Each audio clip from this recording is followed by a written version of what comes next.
comment first.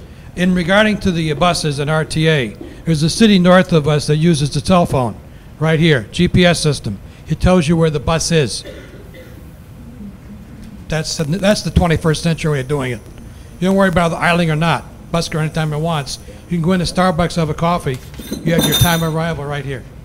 The other thing I wanted to ask is, what is the percentage of pollutants done by vehicles as compared to the overall problem? EPA standards are not set for one industry.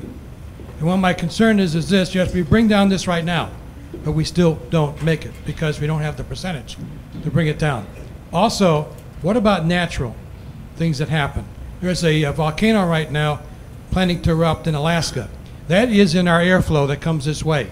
The particulate matter that spewed off Mount Pinatubo out of the Philippines was a lot more than man can ever think about. And those are particles in the air by natural disaster or natural happenings. So in looking at the overall picture, we take care of this problem right now with truck idling and diesel engine idling in general. There are other sources of particulate pollution. So what will lift this ban from us, percentage-wise, for attainment? That's my question. Yes, that one's actually what I do for a living. That one's all about the emissions inventory.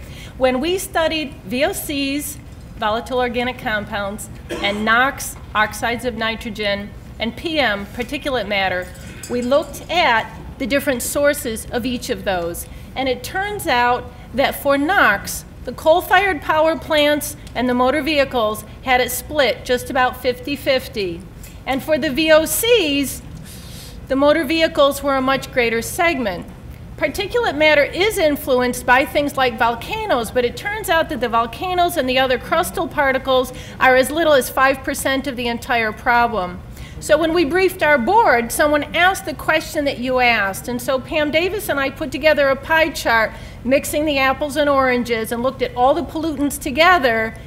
And I'll be darned if motor vehicles didn't take 60% of the pie. And we said, how could this be? And we realized about half of that motor vehicle breakdown was on road, cars, trucks, and buses, and the other half was non-road, bulldozers, backhoes, railroad. So there's so much in the way of motor vehicles, it actually now constitutes more of the problem than the factories and the point sources used to.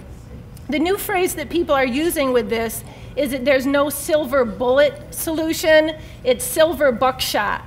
You gotta have a little bit of solution here and here and here and here and here, because the easy things were done back in the 70s and the 80s, and now we're down to doing the harder things. So even though you may be a smaller community, believe it or not, every step that you take helps to solve the problem. So we really encourage that regional approach.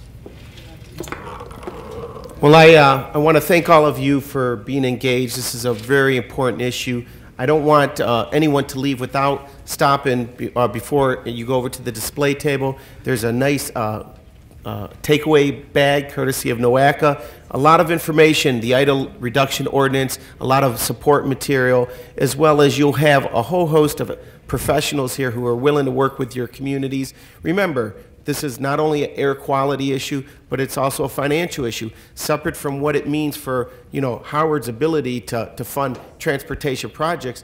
But what if our region now, we're talking about regional collaboration, we want to site a Hyundai plant to come into our region and bring 2,000 jobs.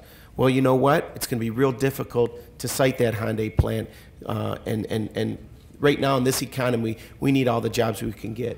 So I want to thank all of you for coming here this evening. We will have another forum in May of this year. Look for our newsletters, and I want to thank all of you for being here. This NOCCA meeting is adjourned.